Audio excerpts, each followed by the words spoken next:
If it's you that's on the side of the road, do you want everybody to move over for you? Do the right thing. Slow down, move over, and drive like your life and their life depends on it. Your friend in Central Illinois. WHOW. Top of the morning. Thanks for being with us. I'm your host today, Seth Lawrence. The WHOW Morning Show streams to Facebook and YouTube. It's brought to you by Peterson Insurance, your Pekin Insurance agent in Clinton. In this morning with us are the folks from the Neighborhood Care Center in Clinton and Heyworth. Mandi Ries with us. Good morning, Mandi. Good morning, Seth. Thanks for coming out and talking with us. Yeah. And back again is Margaret McLean. And Margaret, good to see you again. Thanks for making time. Good to see you, Seth. Yeah, thanks for coming down from Heyworth and talking with us. And we've got a lot to dive into. And specifically today, Mandi, really focusing on how things are going in Heyworth. Speaking to Margaret about that, and just kind of finding out what the pulse of Heyworth is doing and how that's going. Let's start with, though, the mission of the Neighborhood Care Center. Refresh folks on what you're all about. Yes. So the Neighborhood Care Center is all about being neighbors that connect neighbors. And our mission is to support and inspire people to reach their God-given potential. We believe everyone has value and we want to make time for people. And so we do that through the Neighborhood Care Center platforms that we have, like Neighborhood Market, that Margaret is a part of.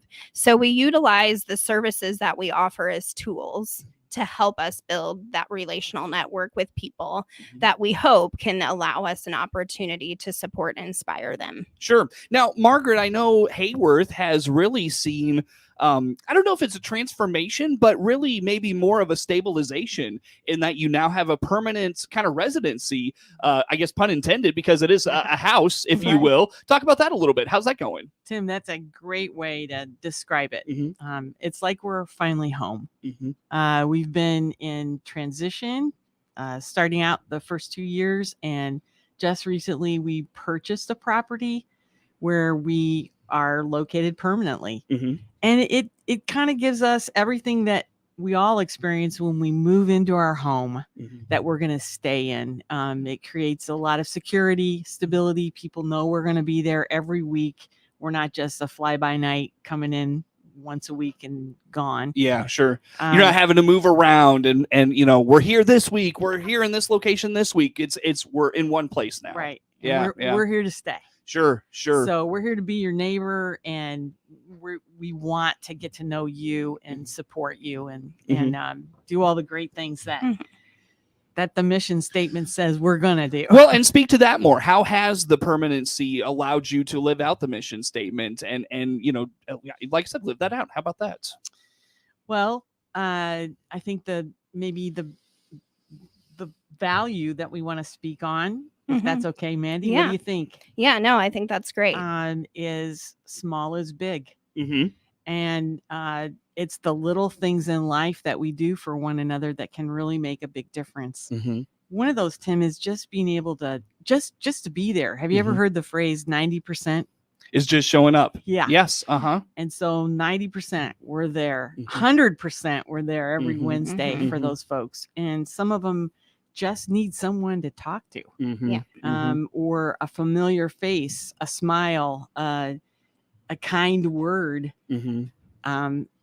A lot of times it's just listening. And those are the small things that we can all do, but we get to do that in the realm of the Neighborhood Care Center on a regular basis. Yeah. Now, I'm sure you're very plugged into the community of Heyworth, Margaret. So how has the Neighborhood Care Center been able to be there for folks? I mean, you talked about 90% is just showing up, just being there. How has the Neighborhood Care Center been able to do that from what you've seen and you've experienced? Right. Interesting, Tim, Seth. It's all right. You're fine. It's quite okay. I've been called worse, and it is quite okay. I am not from Heyworth. I'm rural Heyworth. And one of the reasons I'm involved with Neighborhood Care Center is to be a part of that community. But to answer your question, we offer a lot of services, and Mandi, you can speak to this. One being obviously the food ministry and meeting that need. Sure. So we have our Neighborhood Market. which is a no-fee grocery service. And then when we have economic support, which is like a financial assistance. So if you come upon a hard time, paying a power bill, medical bill, we have some funds available that we're able to help with that. We also have what we call feed ministry, which is a group puts together frozen meals about 4 times a year. And then those frozen meals are available for people to come and pick up and deliver to their neighbors.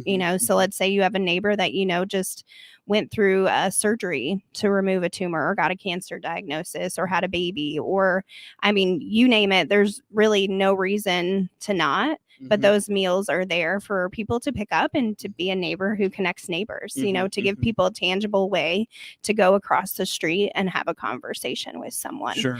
And so that's really our big thing too, is just utilizing those things as tools and not getting caught up in the what and how we do, but why we do things. And we're constantly reminding ourselves of why. Margaret, I think actually you shared with me the story about running into the state trooper yesterday, which I think is a great example. What Seth was asking about, like how it's helped you connect to the community. So can you share just a little bit about that conversation? Yeah. I happened to be in the gym and ran into a gentleman who was an acquaintance, and he said, "Hey, how come I see your car at that location every week?" And so I explained to him what Neighborhood Care Center was, and he said he had no idea what it was. And which was a great opportunity to connect him to the Neighborhood Care Center, being a service person in the community. And we just had a great conversation and invited him to come any Wednesday when we're open, or anytime to come in and see what we're doing. And so that was a connection I made with him in the community that I'd never had. And in his profession, he's always helping people. So he's interested in ways that, could support him as well in what he's doing. And again, our guests in studio today, Mandi Ries and Margaret McLean with the Neighborhood Care Center, and we're focusing on their Heyworth location today. We talked before we got started about the relationship-driven purpose of the Neighborhood Care Center, and you were speaking to the state trooper that you encountered, and from my perspective, I think of the Neighborhood Care Center, and I think of those in need. Maybe they're in a financial crisis, or a crisis that is beyond their control. Like what Mandi was talking about, something in their family has happened, or their health, and they're in need of help. But, you think of like a state trooper, and they've probably got it all put together, financially, family wise, or whatever that the case may be. What is the demographic? Maybe not demographic, but socioeconomic individuals. Is it vary, from person to person? What do you all see at the care center in Heyworth? Yeah, it varies. I think for both of our network locations, Clinton and McLean County. I think with McLean County, it's interesting because we're pulling from so many different communities, not just Heyworth. And I know Cody always refers to them as bedroom communities. And so it's interesting how we meet people and make those connections. But I would say it's all across the board. And I would say even most recently in the last year with inflation and just the way the economy is, we probably see more middle class families that would normally never utilize something like a neighborhood care center. And I would like to think, because we do things a little bit differently, that we are a safe and welcoming space where people who maybe wouldn't normally feel comfortable to come. Yeah. Because unfortunately, there is a lot of shame that surrounds getting help. Yeah. In various ways, not just financial, but I think it's just in our human nature. It's hard to ask for help. And so we really pride ourselves on taking time for people. Margaret, how do you go ahead? I didn't want that's a great description, Mandi. And I can testify when the inflation started to creep up, we saw people coming in with wow, what's happening. They may be on a fixed income, or they're just stretched because they have large families. I think of one mom who was trying to feed 3 or 4 teenagers. Oh, wow. Yeah. And when inflation hit, that's pretty tough. Or there's a gal who comes to the Heyworth Neighborhood Care Center who cares for someone who's got MS. And so she's able to shop for her.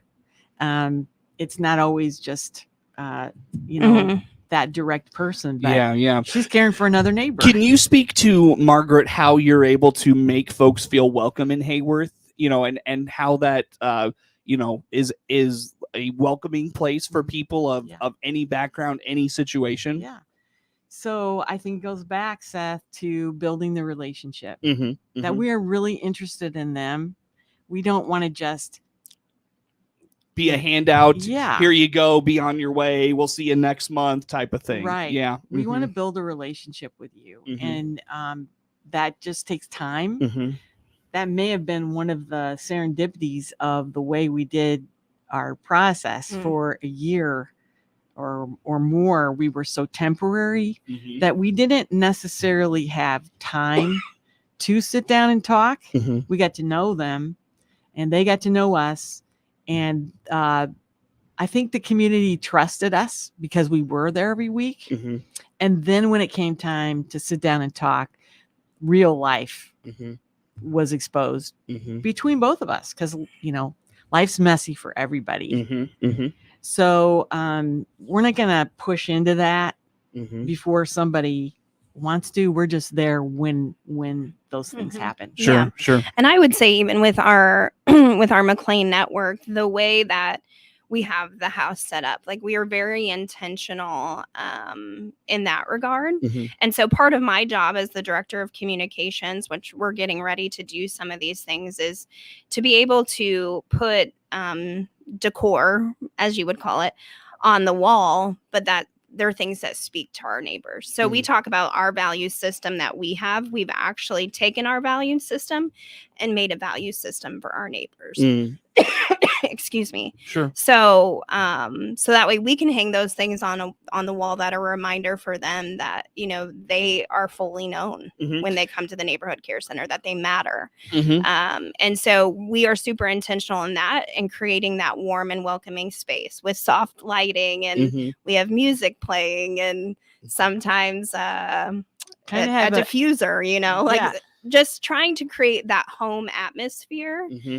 So it doesn't feel sterile. And it feels like, for them, Margaret said, like, the great thing about the McLean network location is because it feels like home. Yeah. Sure. Well, I'll tell you what, guys, let's take a break and let's come back and talk about those values and how, again, Heyworth is kind of living those out, and how and you're reaching the community in that way. Where do folks go, Mandi, to learn about whether it's Neighborhood Care Center Clinton or Heyworth? How do they find those? Yeah. So we have a Facebook page. We have an Instagram page that you can follow us there, or you can find us on our website, which is www.neighborhoodcarecenter.net. And are they all, like, Heyworth and Clinton, all in the same location? Yes. It's all on the main page, and you can click on what location network you want to find out information about, and it'll tell you hours of operation and what services are offered there. Very good. Well, we'll check it out, and we'll come back with more with Mandi Ries, and Margaret McLean with the Neighborhood Care Center, our guests in studio on the WHOW Morning Show. WHOW.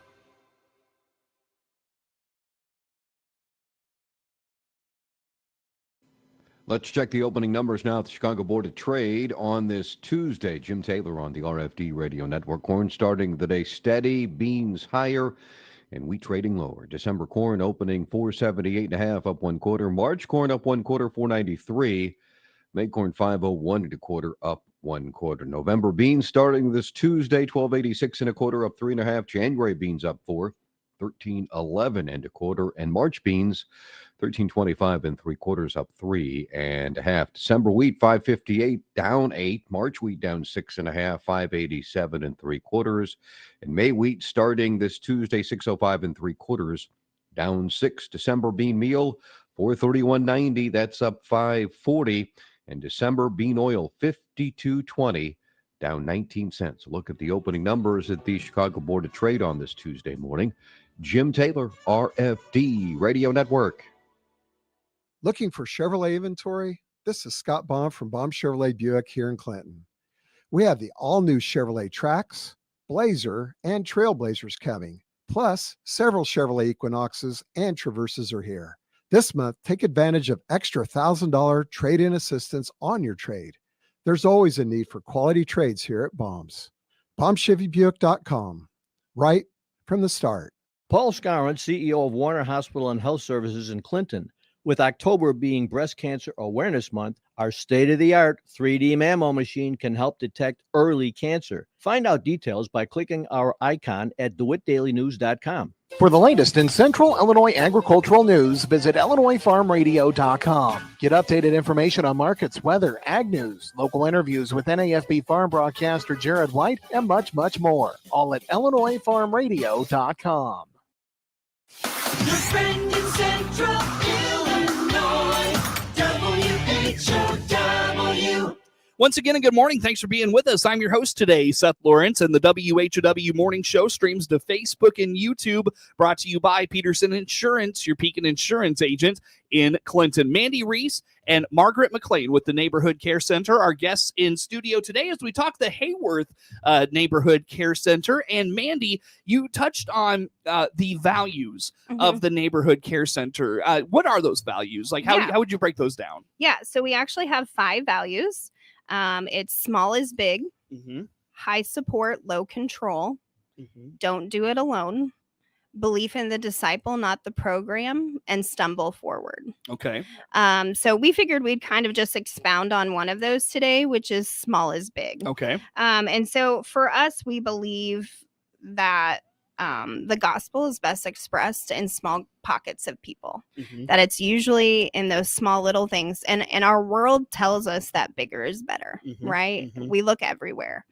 And especially when it comes to what we do, we can easily get lost in the quantity versus quality phrase. And so we keep that small is big as a reminder that we're really all about building relational networks with people, which means stopping and taking that time. And one of the big things with that value is the willingness to be interrupted. You know, like that's a really small thing that makes a really big difference. Yeah. Well, and I think that's exemplified in the fact you probably could have easily set up shop in like Bloomington Normal, found a good place there where all rural parts of McLean County could come in, and it wouldn't be a long drive, and it'd be a nice central location. But you chose the little community of Heyworth, and it sounds like you're doing big things there. Yeah, and that's part of the Neighborhood Care Center's mission, is to bring that to small rural communities, because the reality is it's our people in small towns that are usually overlooked, sometimes forgotten about. Because a lot of resources are usually only available in the bigger areas. Right. Yep. And so if you are a person who is in need of those things, it's really hard to drive 30, 40 minutes to get to that. Sure. And so Heyworth was picked as a central location for those surrounding smaller communities, for them to be able to come to this one spot that was closer, to provide them some of those resources. Sure. And so, yeah, that's been huge. And that's, again, where that small is big plays out. How have you seen small is big in your experience in Heyworth, Margaret? Yeah, it's kind of funny that I'm thinking of a funny situation where we don't always just have food in the market. Sometimes we get some random things, and we happen to get this box of socks. Remember that? Yes. And one of the gals that would come in fairly regularly had a friend in the nursing home, and the socks were awesome for this friend in the nursing home. And who knew? I mean, you know, that's where they were going to go, but socks made a difference in somebody's life. And I mean, those socks provided a segue to have that conversation about the friend in the nursing home. And so now it's this constant, when we see that neighbor, it's like, hey, how's so-and-so doing? Like, it just builds that connection, you know, and I mean, that's just it. And that's the way we look at all of those things. It's just not a pair of socks. I was going to say, you kind of beat me to the punch there a little bit, in that small is big is how, you know, speaks to the relationship nature of the neighborhood care center, and that, you know, the small effort of just talking to someone and listening to them can make a big impact. Definitely. Yeah. Seth. Yeah. Yeah. I mean, life is messy for all of us. Mm-hmm. All three of us can attest to that. For sure. But we don't always lay it out there. But when you build a relationship, when you have trust, then those things can come out.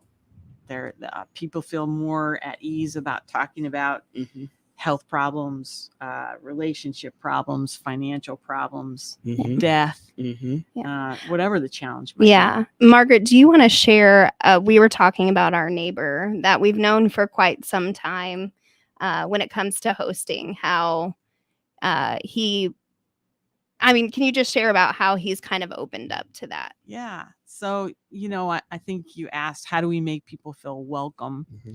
And some of that is just time, just a consistent being there, listening and welcoming them, not pushing into their lives so much, but just being there. And so there seems to be a time when eventually you can tell, okay, we've got a kind of relationship now where we're going to open up with each other a little bit more. And this particular individual had he said that his food stamps had been cut back. And I said, wow, how are you going to handle that? And is this a help to you? And we talked about that a little bit. And he'd never been a real big talker. And that day I just said, would you mind if I prayed with you about that? And he said, okay. And like the floodgate opened, Seth, after that. I don't know that there was a big change. He just knew that we cared. And in that prayer, assuring him that the Lord cared about his situation. Quickly, I only have about a minute left, but how do you approach, you know, praying with someone who may not be comfortable, or maybe they've never, you know, maybe they're not a regular person in prayer or in church, or, you know, religion just isn't part of what they do. How do you approach that with those types of folks? That's a great question. First of all, if that's not in something that they want, we're not going to put them in that situation. I do always assure them that I will pray for them. And amazingly, they come to mind all the time throughout the week. But, you know, you offer it, and it's not necessarily something that they're doing. We're doing it for them, and offering a blessing, reminding them that they're created in God's image and that he cares for them. I don't mean to cut us off, ladies. I'm sure we could talk a lot longer about this. Mandi, very quickly, how do folks learn more about the Neighborhood Care Center? Yeah, you can follow us on Instagram or Facebook, or visit our website, which is www.neighborhoodcarecenter.net. Very good, ladies. Thanks for coming out this morning. Network News on the way. The Big 1520 WHOW Clinton, 92.3 FM, W222 BG Clinton, 106.5 FM, W.